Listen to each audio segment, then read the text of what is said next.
Unit 8. Listening Part 2. Exercise 2.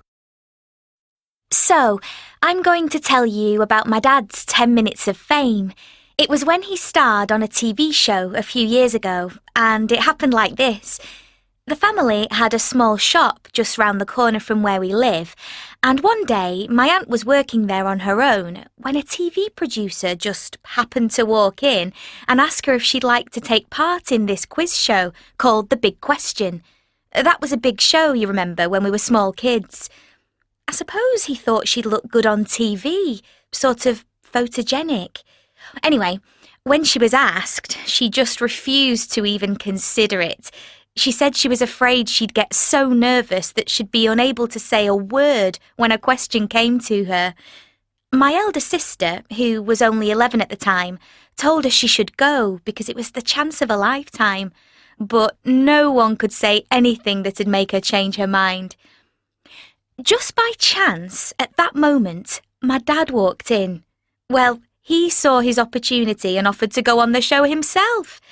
Anyway, the producer agreed, and a couple of weeks later, my father took a hired car, because ours was very old, and he drove to the TV studios.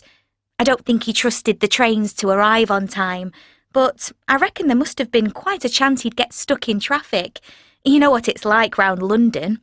Well, anyway, when he got there, he suddenly realised that he'd left his tie behind, so he had to ask the producer if they'd got a spare one at the studio he could borrow.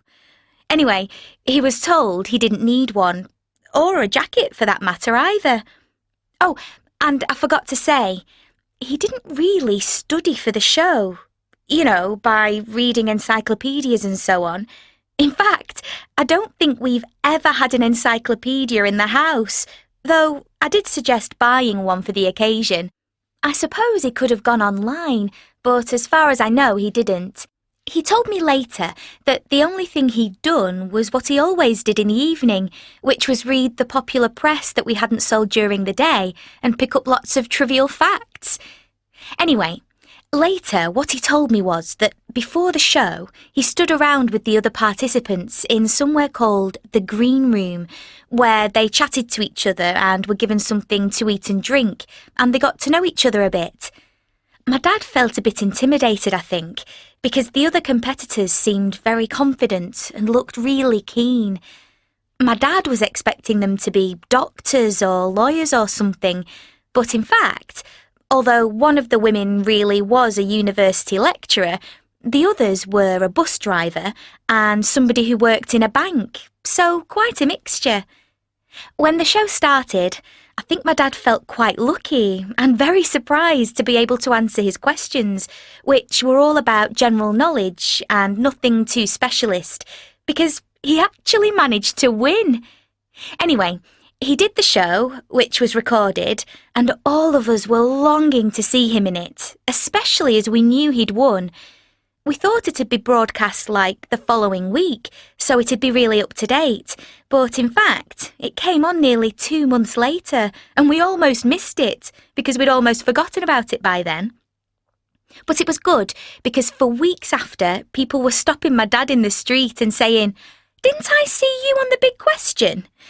Finally, though, my dad didn't become a millionaire or come home in a sports car, unfortunately. But he did win a big television with a wide screen. We've still got it at home, and it's great for the football. And a big fluffy elephant, which he gave to me. They were pretty impressive prizes for us then. Well, for me, because I was still quite small. So, that was my dad's 10 minutes of fame. I wonder what mine'll be.